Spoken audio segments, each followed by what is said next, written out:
Yeah, this team is, I'll say one thing, but Ronnie will agree, that we've always noted is that under Terry Collins, this team, no matter how bad they were, and playing the season out, they always hustled. And now they're hustling, they're getting doubles, and they got talent, they got a team. It's really fun to watch. I think that they have just, their confidence is building every day, and it's showing on the field. They did two things that are important. I mean, they swept Miami, who's terrible, and they swept a very bad Colorado team. But that's what you have to do if you're going to win. You got to beat up on those horrible teams. Anything to add? I don't think I can add too much to that. Other than that, even when they were bad, they pitched well. So they won some 2-1 games. They won some 3-2 games. That if they had not won those games, then maybe they wouldn't be in the position they are now. And maybe they wouldn't have gone out and got that bat. So, excuse me, I think a lot of it has to do with they just stayed close. They stayed close enough. And then, you know, to not get Gomez and to get Cespedes, I don't know how that happened, but boy, Mets fans, you have to be happy about that. Yeah, that was huge. I mean, I know most Met fans I think I'm speaking for were so upset in the moment, but you know, a week later now you're like, wow, that turned out all right. Was it strange calling that game with, you know, Flores still out there at short in the middle of all of it? Were you calling that game? I was calling it a game. Three of us, right? Yeah. There's so many we forget. It's hard to call. The difficulty in calling it is that, you know, Keith and I are getting older. I know it doesn't look it, but no. I don't think I've ever seen anyone cry on a baseball field. And What did Tom Hanks say? There's a rule about that. there's no crying in baseball, that's right. So my first reaction, I mean, a lot of our first reactions in the booth, we have to kind of stifle, because you can't say initially what you feel, because you have to kind of feel it out. And I think our director and our producer, Bill Webb, our director, and Greg Picker, our producer, were unbelievable in continuing to show the shot, which really told the story, which got us into, the Mets fans felt it. They started to clap for him because they thought it was the last time they were going to see him. I think the Mets fans at the game that night were as big a story as one with Flores. And I think that's what made it great. Yeah, absolutely. Keith, you know, I know you just mentioned you think they're going to win the division, but downstairs earlier we were talking, you said you don't even think the last series of the year against Washington will mean anything. Well, the last 3 games of the year are home against the Nationals, and I think that it'll be decided. I really do. I think Washington's got issues internally. But they're a very talented team. But the fact that we can run the pitchers out there, you know, Nice has really pitched good for the last 2 months, and that doesn't make it just 3 guys. It makes it 4. And Bartolo is gonna, you know, he's getting older. You know, he may have reached the end of his rope, but Bartolo can still go out there and win it. You can't have 20-game winners in all your starting 5. So, you know, if you look at, he's got 10 wins. Everybody's got, what, 9 more starts? Yeah. He could win 14 games. I'll take 14 games. And the young kids are just electrifying. And who knows what happens when Matz comes back? How well he's going to pitch, we'll see. But I would love this stuff. So, pitching's the name of the game. If you had to pick one, you know, Ron from a pitcher's point of view and Keith as a hitter, who you wouldn't want to face or whose stuff you'd want of the 4, do you have one, or is it possible to pick? So I guess if I had to erase my baseball card, who would I want to put my stamp on? Boy, that's tough. It's really tough. I eliminate DeGrom, and the reason I eliminate him is because he's 27. Gotcha. You know, at 27, I probably had close to 90 wins. You know, so it's a little older that he's gotten his start. So you go for the younger guys. I think the kid who pitched today, Syndergaard, to be 22 years old and pitching the way he's pitching. I'd like to be 6'6", blonde, long hair. 22. I've been dark and gray hair for a long time. Yeah, exactly. I'll go with Syndergaard. The way I look at it, if I was playing today and I came in and played a 5-game series, they'd all be hard work. It'd be tough. I certainly wouldn't be taking any fastballs because they all got good breaking stuff and good changeups. So I think that Harvey's going to get better next year. I think he's pitching more to contact this year because of the surgery. And I think next year he'll be another year removed from Tommy John, and I think you'll start seeing him throw a little bit harder. So I still feel that Harvey, to me, is the guy with the biggest upside, and that's not diminishing or disparaging any of the other guys. All got tremendous upside. I think that's the scariest part about Harvey is he's been so good really as of late. The fact that you still think he's pitching to contact and next year will be even better. I mean, that's exciting for Met fans. Well, I think that he humps it up when he has to, and when he can reach back, he's very bright. I think Ronnie will agree. He knows how to pitch, and so this has been a learning year for him. He's been a guy who likes to strike everybody out, and it's been kind of a blow to his ego that he's not striking out guys like DeGrom or Syndergaard. But I think he's starting to have fun pitching, and I think when he gets confidence back next year, they can throw that good hard fastball. I think he's going to be the same pitcher, but with the intellect. It's not something that Seaver had. Don Sutton is a great pitcher. Do you guys see any similarities, differences to the rotation that you were part of, Ronnie, with this rotation? Yeah, I'm asked that all the time. I think that because they haven't done it long enough, it's hard for me to put any of these guys in Dwight's category. Dwight did it at 19 and 20 years old. He went 47 and 14 in those 2 years. These guys won't come close to that, and they couldn't do it because they weren't ready at that point. So it's hard to compare them to Dwight, but that's where they're trending. They're certainly not trending to a Ron Darling or a Sid Fernandez, and a Rick Aguilera, David Cohn might be the next echelon. So for me, it's Gooden, the next echelon when we pitch Cohn, and then you had Darlings and Aguileras and Fernandez's, really, really good pitchers.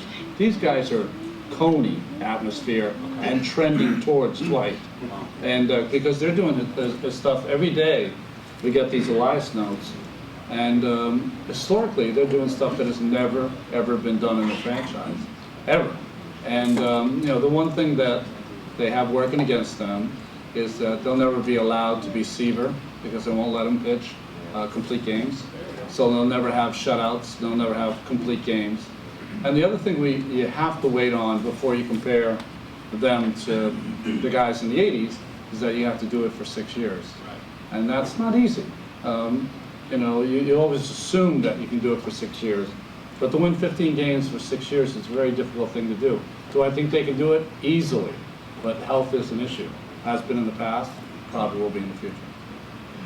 I just think that next year you're going to have Wheeler's going to come back. May, June. So you're going to have Syndergaard, Harvey, DeGrom,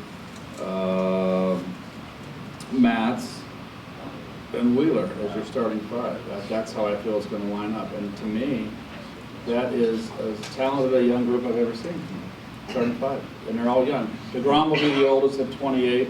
Matz and Syndergaard will be 23. Harvey will be what, 26? Yeah. And Wheeler will be 26 also. Oh boy! I mean, they're all. Our group of starters was very diverse. You didn't have these guys are all flamethrowers. They could bring it. We had Bobby Ojeda, who was a changeup pitcher and turned a screw. Ronnie threw a split finger. Coney and like Ronnie said, Coney and Doc were our power pitchers. Sid wasn't really a power pitcher. He was deceptive. Had a great curveball. But this group, I don't think I've seen any young five come down like this ever in my professional baseball life. You guys mentioned Doc. How good was Doc at his best? Well, I mean, a lot of you folks saw Dwight pitch. You would have a grandmother's birthday party to go to, and you'd say, not feeling that great, can't go tonight. Really? Okay, and you'd go to the game instead. I mean, that's what Dwight was like. You had to be there. It was a must-see experience. I'm sure they feel the same way in Los Angeles with Kershaw. They feel every single time he goes out, he's going to throw a no-hitter. That's how you felt with Dwight. And it wasn't only that Dwight did it. It wasn't only that he did it at such a young age, it was really beautiful to watch him pitch. You know, there's certain athletes that are beautiful to watch. The Mets have just played the Rockies, who didn't have a lot of beauty, but they have one good outfielder, Carlos Gonzalez. It's a beautiful player to watch, beautiful swing, the way he throws, catches. Dwight was just, there's something like, I don't know, for a sports fan, it was like going to the ballet to watch Dwight pitch. And it's an experience that's going to be hard for anyone to recapture, because it was, I think, American sports, we love when teenagers can beat grown men. It's like a really interesting dynamic, and that's what he was doing. He was the greatest pitcher I ever played behind. And I mean, I played with Gibson, but Gibson was at the end of his career, and the last 2 years of his career. So I never saw Bob in his prime. So I always say that I know what it was like to play behind Bob Feller, Tom Seaver, Sandy Koufax, Bob Gibson. You know, it's just that simple. It was just that good. This team, you know, it reminds me a little bit of like '85 when things really started to turn, and you think, you know, the next few years could really be special. What was it like, you know, coming over? And the both of you, you know, Ronnie came up and Ethan came over from St. Louis right around the time when the team was as down as it could possibly be, and you guys were really part of turning it all around. What was that experience like? Well, I came over from a first place team and a world championship team to a perennial last place team, and it was not thrilling, to say the least. But I only played a half a year. Remember, '84, we turned it around in 1 year. And I made the decision to stay because Frank asked me to cash in. So if I didn't want to stay, he was going to trade me, try to get more young players. So he wanted a yes or a no, and so I decided to stay, much to my good fortune. And Thank you. when I came into spring training for the first time in '84, after around 3 weeks of spring training, and I saw all the young talent there, I realized that we had something going on, that we had some talent. You know, Lenny Dykstra was this little snot-nosed kid that wasn't going to make the club, and I saw his talents. And just saw the pitching, you know, and then Frank made all the little moves he had to make us better. You know, brought Gary in the next year, and, you know, traded for, brought Lee Mazzelli back, got Ray Knight.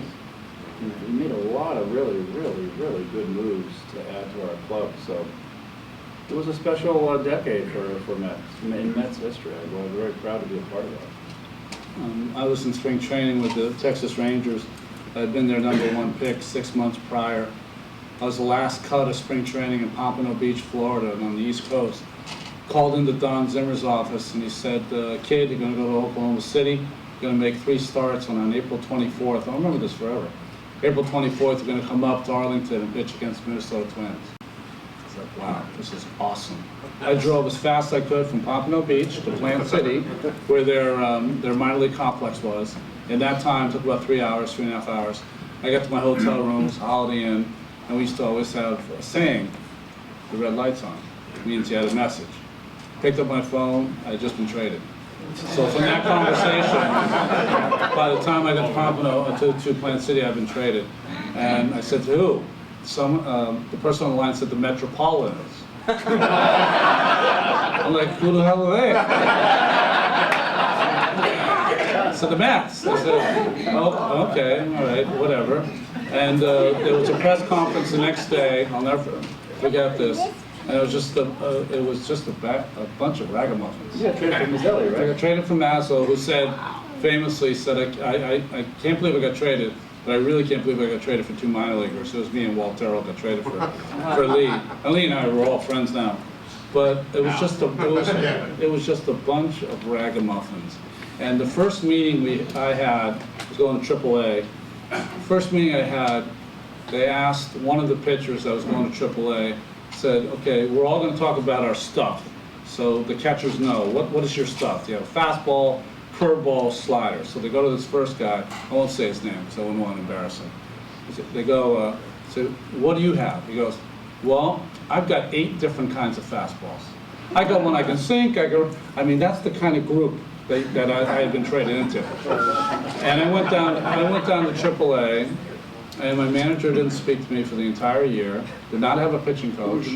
I can't say, I shouldn't say. So didn't speak to me the entire year because he was unhappy because I had been traded for, put on the AAA team, and one of his pitchers he liked had to go down to AA. So he wouldn't talk to me the whole year. No pitching coach. It was just a disaster. And by the time I came up in '83, the team was, I mean, so bad. I mean, how many wins did you have that year? 60? You know how many losses Losses. we had? So I remember we got on the bus in Chicago, and Frank Howard had taken over, and Frank was screaming at the team, saying something, and someone said, someone should tell Frank to sit down, and everyone said, tell Jesse Orozco, tell Jesse to do it. He's the only one having a good year. I mean, that really was how that ball club was. Wow. And then '86 comes, and I mean, the most special year, I think, for any Met fan of all time. That team just, you guys played with such a swagger and a confidence. Like, I don't think even some of the Yankee dynasty teams didn't have that kind of attitude. What made you guys so special? Well, I remember Davey saying we were going to win, and we had the '84 season where if the Cubs don't trade for Sutcliffe, we might have won the division. We might have won it. Sutcliffe won 16-1 with the Cubs, and that was the difference. They were a better club than us, but then '85 we had the big battle with the Cardinals and didn't get there. What we got 88 wins. So I remember going to camp and then Davey coming out and saying that we're going to win the National League. And I remember the writers came to me and said, Dominate, I think he used. Dominate, not only win, dominate. I went, oh my God. And I think what we realized that we were for real, and I think when we beat the 4-game series in, was it 4 in St. Louis? 4. We beat the Cardinals in April, road trip there, 4 straight. Cardinals went in the tank, they weren't even a factor the rest of the year, and I think that was what made us as a team, because we had a lot of youngsters, and I wasn't quite sure how good we were. We got Carter, that was a huge piece, but that was what propelled us. That was such a confidence builder to go into St. Louis and take that 4 straight. We just took off from there. And I think if you're fans of that club, so many different parts of that team to root for. You know, whether you're so many fans of Keith, so many fans of Gary, so many fans of Straw and Doc, they kind of lumped them together. The pitching staff, Mookie because he was from the old team. So I think that's why it became a great team to root for, because there were so many different little factions of the club that you could root for and enjoy and pretend to be. I know when I was a kid, I always wanted to be Carl Yastrzemski. So I'd always like imitate his stance and wear his number whenever I could. Well, there were a lot of Carl Yastrzemskis on that team, or so it seems. There was definitely a special time. Do you feel like there was some wasted years though too, '87, '88 is the one that always kills me. I mean, I thought the '88 team, at least on paper, was better than the '86 team. Well, yeah, I think that the '86 team was a special team. I think our run was '85 to '88. I mean, what separates us, we are a team that had a great year. We probably should have been a team that had, well, we should have been one of the greatest teams ever. And I think our run should have been '85 to '88. We didn't do it. A lot of it had to do with other clubs that were very good. Dodgers played better than we did. Orel was hot. You know, there's a lot of excuses you can make, but that was our run. I mean, if we would have won 2 or 3 out of those 4 years, then we're, one of the greatest teams that ever played. But we didn't, and so we only have to live with 1 championship. That's how it is. That's how it goes. Well, two for you. The way I look at it, we won 98 games in 85 and go home. We would have been in the playoff and no one would have won the playoffs. It was a wild card. So you can't really look at 98 wins and say it was disappointing year. Yeah. And the Cardinals won 103, 102 that year. 87 was the one year that really sticks in my craw most than any other one, because we started the season with Dwight in rehab, and we didn't have Dwight for the first month and a half. Yeah. And then we were ready to break camp in a week, and Roger McDowell gets appendicitis. And we didn't have Roger the first month of the season. I mean, Jesse took the full load. And in the course of that year, if you recall, we lost all of our starting pitchers at one time. And we lost our best pitcher down the stretch in September, and that was Ronnie. He was pitching the best he ever pitched, you know, reaching down for a swinging, was it a bunt or a swinging bunt? A bunt, yeah. And he, with your thumb? So Yeah. we lost Ronnie, that was the last 3.5 I weeks. think you're a little late from first getting there, I think. Yeah, right. So at one point, Sid went down. We had two pitchers. We had Tom Edens pitching for us, Mitchell. Bob Gibson, not the real Bob Gibson, And Frank- John Mitchell. Frank never made a move for a pitcher because he thought our offense could hold it together, and we did. And so I think if we kept our starting pitchers healthy that year, we would have won 2 years in a row. At least would have won our division. You never know what happens in playoffs in a short series. But that's the one year that really, really bothers Yeah. me more than any other year. So And there's different rules now, you know, the ball club in '84, that wasn't as good as the Cubs, will probably win more games than the team this year. And the team this year is having a magical year. So it tells you, put it in perspective. Let's take some questions from the audience. Start right here. You think we're gonna sign that bat before the season's over, or is he gone? We gonna sign Cespedes, you think, or is he gone? oh, don't hold your breath. I'd like them to. We'll see. Cespedes, well, think of it this way, if I were a fan. If Cespedes doesn't come back and signs for a huge contract, it's because he has a huge August and September for you guys, and you'll be in the postseason. A lot's going to be about when David comes back, how he plays. You know, we don't know how he's going to do. You know, we all know what happened to Don Mattingly at his back. It just shortened his career. And he had a great career over there in the stadium, and the back just took him out. But if David comes back and plays well, you know, like the old David, they may be less inclined. I don't know. I mean, you put a winning team out there, and I mean, the stadium is like a county fair. There's more ways to get in your wallet than you can shake a stick at. You don't go to a ballpark to watch a game anymore. You know, the game is the bait for where everybody in to go around and play pinball and all the other bullshit around the ballpark. So if they have a good, fun team, Met fans are gonna come out. They're gonna make a ton of money. Goes hand in It may not hand. be a left fielder like it's available again for quite a while. He's gonna command top dollar. It's gonna be around 120 million to get him. You know that. I would love to know your opinion and take on, I'm not going to say maybe a lack of celebrating history, but the several numbers retired in our organization, Right. 1986 champs, and we haven't won anything honored. Does that bother you? Is that something you'd like to see? Mike Piazza, perhaps? That doesn't really bother me. I do think that there's too many numbers retired today, and I think the Mets have done a good thing as far as only Seaver's the only player to be retired. But I do feel that in all of Met history, that 80s team was the greatest team in Met history. Had the biggest run for a long time, and they should be represented somewhere, somehow, whether it's collectively or certain individuals. There are plenty of them that they can think of. So, yeah, I'm hoping that, you know, it's 30 years next year, right? Yeah. I'm hoping that they're going to have something to vote. Wouldn't that be nice? And I also think, there's no need to rush. Mike's going in the Hall of Fame. When he goes in the Hall of Fame, let's do it the whole year for him. Who? Mike Piazza. Oh, yeah, that's true.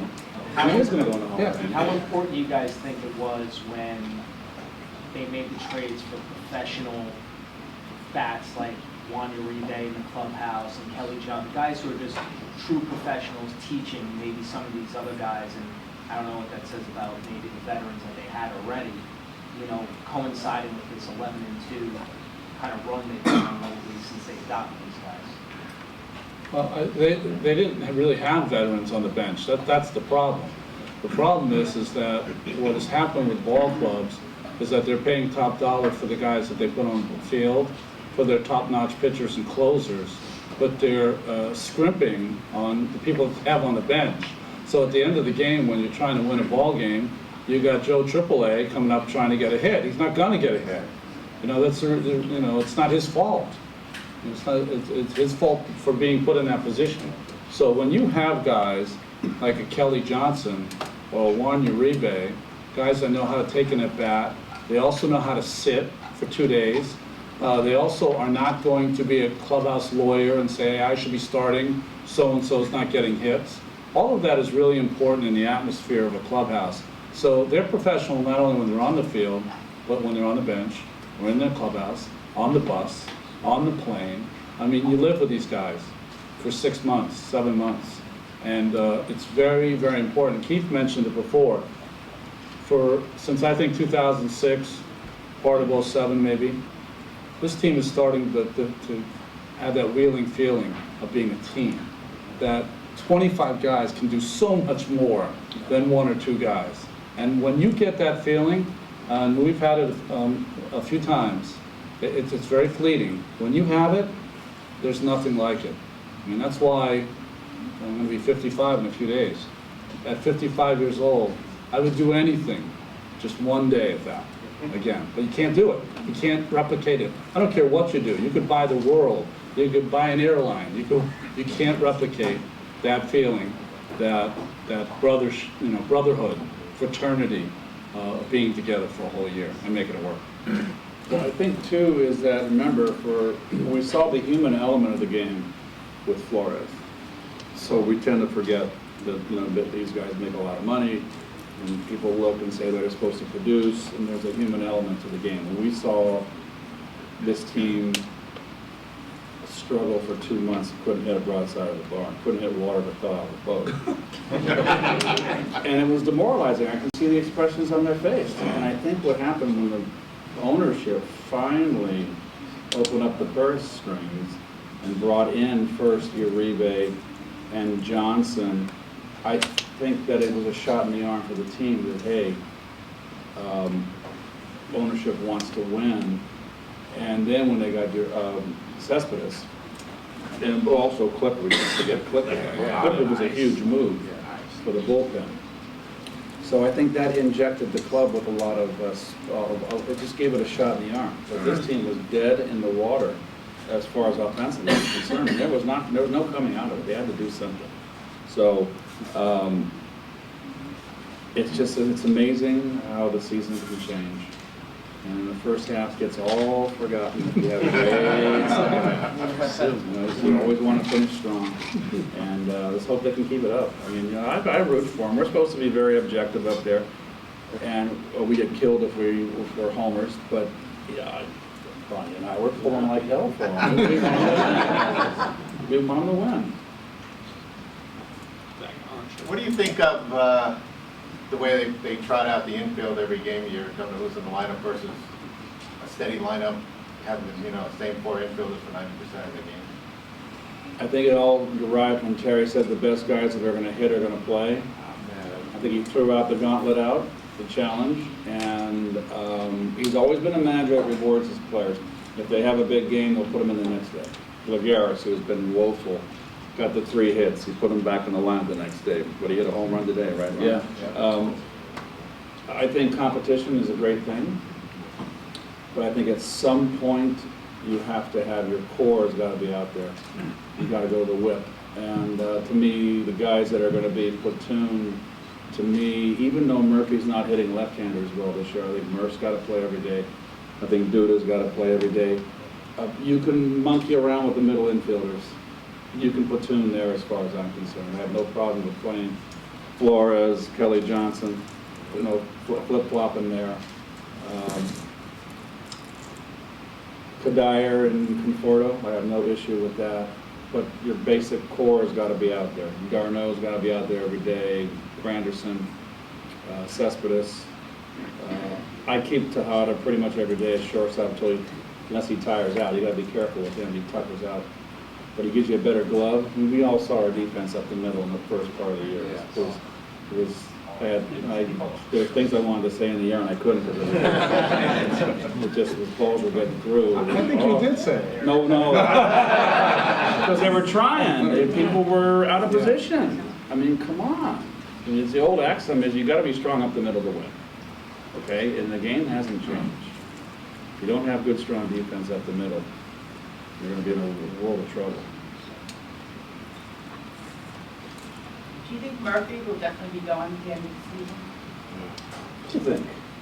It's a hard call. He's making $8 million. He's a free agent. He's probably going to want, what, 12, 15? Are you going to pay him that for 5 years? Well, I think you make an interesting point because the Mets could make him a qualifying offer if they wanted to. I don't think that's going to happen. But I think a lot of it has to do more with the interest on the market. If there are a half dozen teams that want him, the Mets won't get him back. If they can get him at a reduced kind of price, 2-year contract kind of deal, I think he'll come back. But I don't see it happening. That's his time to cash in. You're a free agent once every 6 years. So that's your bargaining year, and you can't blame a player for trying to get the most he can get. And if you want to stay a Met and you take a little less money, if the Mets are close, okay, fine. But I'll throw this question at you: would you rather spend the Wilpon money on Cespedes or Murphy? Cespedes. That's not fair. I don't know what you guys think about Familia, because every time he comes in, I don't know, something in my stomach goes. Oh, he was great in the first half. He's struggling right now a little bit. It just makes me very nervous. He was perfect the first half. Yeah, but I think that's a Mets thing, a Mets fan thing that you guys have. Like you guys, you don't really like your closers, doesn't matter who it is. Like you're always a little wary that at some point they're going to give it up. This is a young kid. He didn't know he was going to be the closer until his best friend was found to have done performance-enhancing drugs. He could have went either way. He could have been a total bust.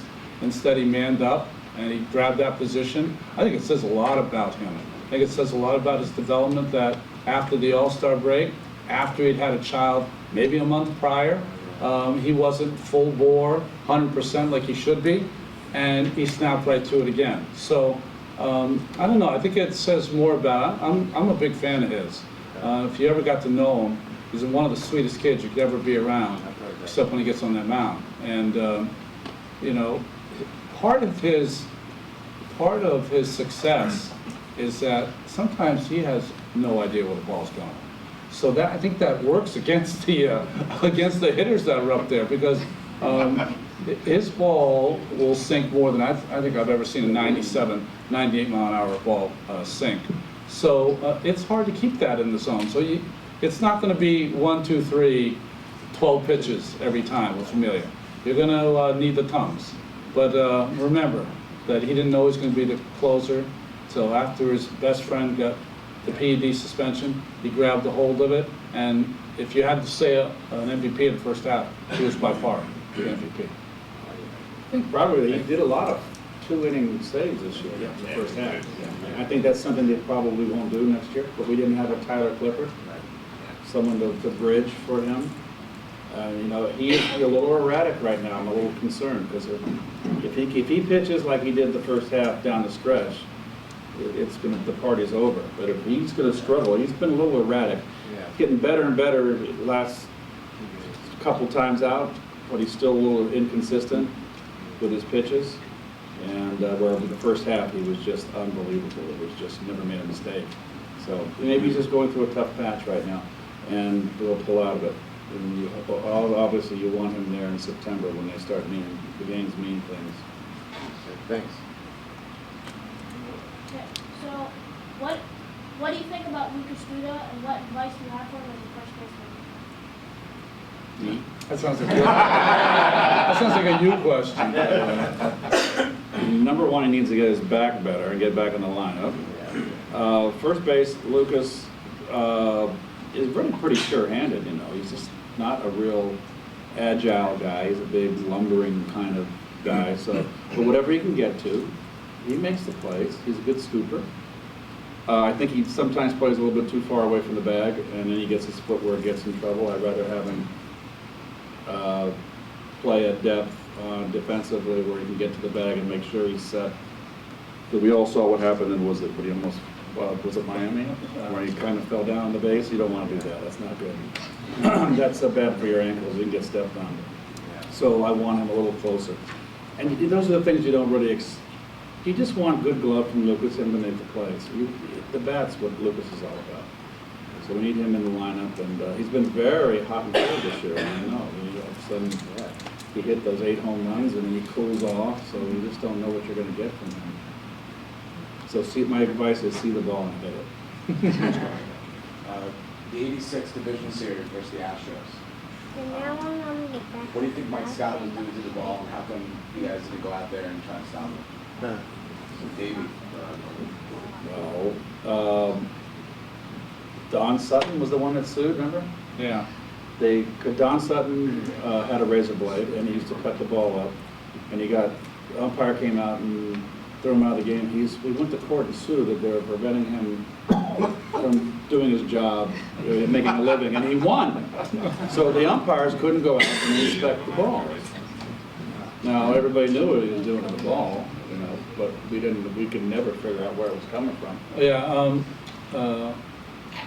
what he would do, and I know this for a fact because I pitched a game in that year against Mike during the regular season. The ball with 2 seams on this side, he would put, it was about a nickel-sized scratch. It was sandpaper or something. And when you do what we do, when you can have a nickel-sized scratch on the opposite side, it'll make the ball dive like you've never seen it. And if you're a split-finger guy, it'll make it dive and you can throw it harder. Not throw it harder, but it'll dive even more. So I don't know where he was getting it, but that's what it was because I used it in the game that he was using it. He was using it in the game, the ball would roll out, I'd see it, I'd turn it, I'd go, oh, beautiful, there we go. And I'd have an easy inning. And the only guy who would change it is that when Glenn Davis would come up, and he was the home run power for that team, I would turn the ball around and put it on this side because the ball would start down the middle and would end up and away from him, and he would fly out to right or miss it or whatever. But everyone else, I would just sink the ball in, and the ball would drop literally like this much in the last 2 feet. His ball didn't drop. He threw hard. He threw upstairs. Yeah. And we got all the foul balls at home. All the foul balls that come back down the screen get thrown into our dugout, and they all had chicken scratches on them. It was either a file or sandpaper. And as Ronnie's make it clear, it's on the wide part of the ball, the panel, and on one side. And he would throw the ball right down the middle. He threw around 97. And whatever side he put the ball would run the other direction, I guess. So he would throw it to me down the middle, and it would run, I swear to God, a foot and a half like this. And then he was able to do it against a right-hander and run it the other way. Throw it down the middle, and it's coming in 97, and it would run a foot and a half and be that far outside. It's hard to lay off. And then he threw that split finger down the dirt. He was a 2-pitch pitcher. It was like cartoon stuff. When you can make the ball do that. It's like cartoon stuff. In the back.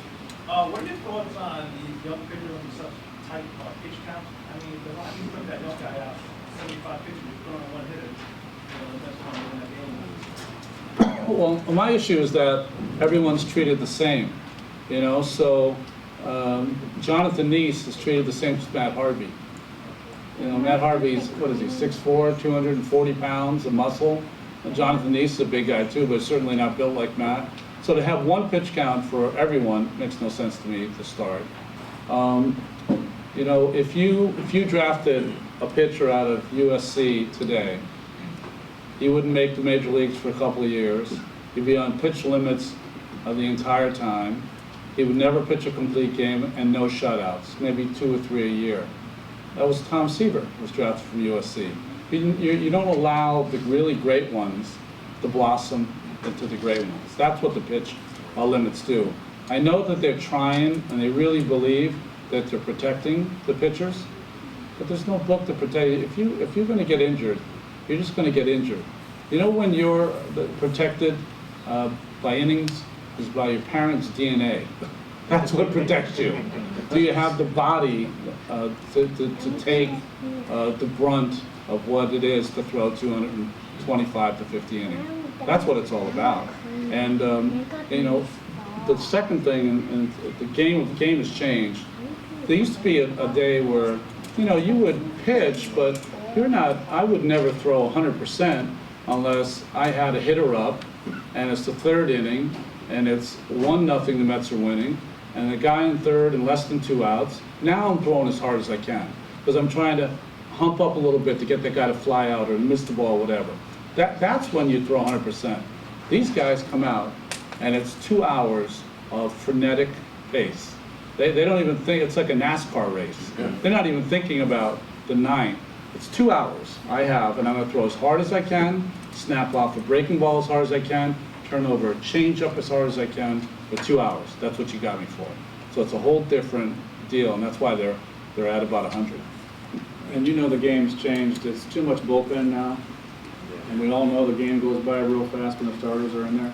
And you bring those son of a guns in from the bullpen, it's another hour and a half. Bet the house. Bet the house. It's like, oh God, we might get out of here at 9:30. Here comes the bullpen. Oh well, I guess it's going to be after 10. So it's too much bullpen. I like what Syndergaard said. Syndergaard had a really rough start, and he hung in there. It was a couple, 6 starts ago. I remember reading this quote in the paper. Terry came in to pull him because he had 95 pitches. And he really labored every inning, like 5 innings. And he told him, I'm just starting to get it. Let me stay in. How many times that happened to you, Ron? Yeah, you have to. You get through, and you struggle early, and all of a sudden you find it, and you get stronger as the game goes on. Colin, you told me one time that more than a few starts, he got stronger. He didn't really get it until after 120 pitches. And then he said all of a sudden he was there. And what does after 120 pitches mean? That means you're going out there and closing the door in the 8th and 9th inning. You never wanted pitchers looking over their shoulder in our day, down the bullpen. So what are you looking down there for? You know, or now they go 6 innings, they give them high fives. Give me a break. Give me a break. We'll do 2 more questions. It's been, you know, all we know really is what we got on sports radio, but basically they say the Mets are being run to cost. So what's been said is that, you know, they have 105 million payroll or whatever. And if that's the case, then when going forward, is that all they have? Or when they pay off, so I think they have 2 more payments to Madoff, like, so for the Madoff thing, like 30 million in the next 2 years. After that, does that mean there's, 30 million more to play with, or is it 105 going forward? And then with all these guys going through arbitration, then it kind of limits what you can do. Hey, listen, I'm on sports radio because I have to do interviews for the Mets. If you're learning all your facts on sports radio, you have to stop. Yeah, well, that's why I'm asking you. I don't know anything about their finances. I know nothing. All I know is what I see. And what I saw in the first half is a team that's incomplete. What I see now is a team that's complete. I don't know how the finances work, because, you know, there's a lot of teams that get a lot of money, and I know this because I work occasionally for Turner, get a lot of money from television. And you know what a lot of teams do? Put it in their back pocket. They don't spend it on their ball players. I think that this is my feeling, if you own a ball club, and I don't care if this is the NBA, the NHL, Major Leagues, you have a right, and it's different from running any other business, in my estimation. You have a right to the people that come to watch your games to put the best team possible on the field. And that sometimes cuts into the bottom line. I know it's anti-business, I totally understand that, but sports is business, I get it, but it's something more than that. And you know, if I had $1 trillion, that's how I'd run my team. You know? Last question. Actually, I don't have a question. I just want to thank you guys. You talked about, you know, it being fun to watch. There's nothing like watching the 3U on SNY. I gotta tell you, it's a whole other thing.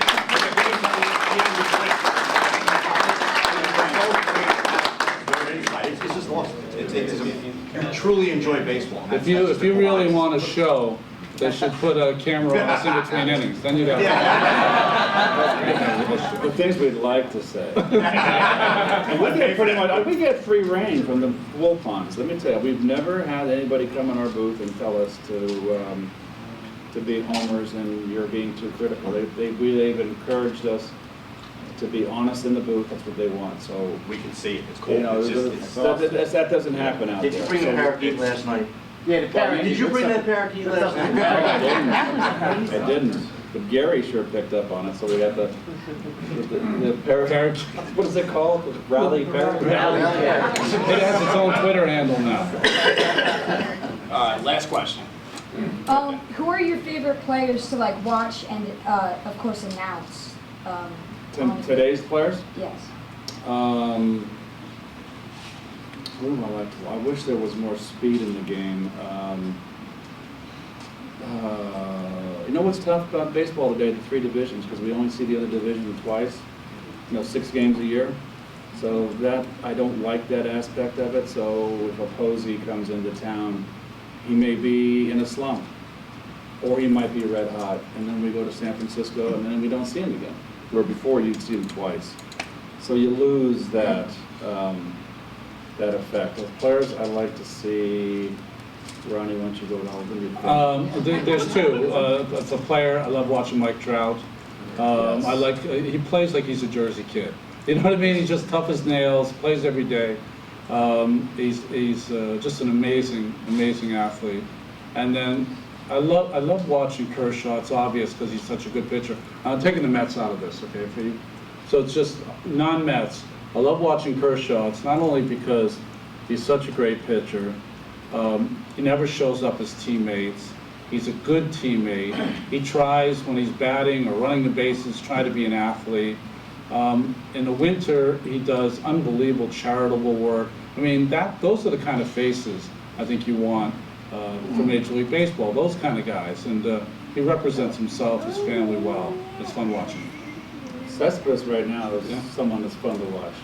He can run. He's our best base runner. He can run. He almost ran Murphy out. Murphy and then in Miami. And Murphy's almost get run. He's waving him. He's almost got run over. He is a heck. Nobody's gonna run on that arm. He's got a heck of a baseball sense. He can fly. He's a great base runner. He'll hit. I mean, he's starting to hit now. He got a couple hits today, right? Yeah. And so he'll come out worried about that. But he plays a good defense. He's got a good arm. He's exciting. I like him. I'm glad we got him.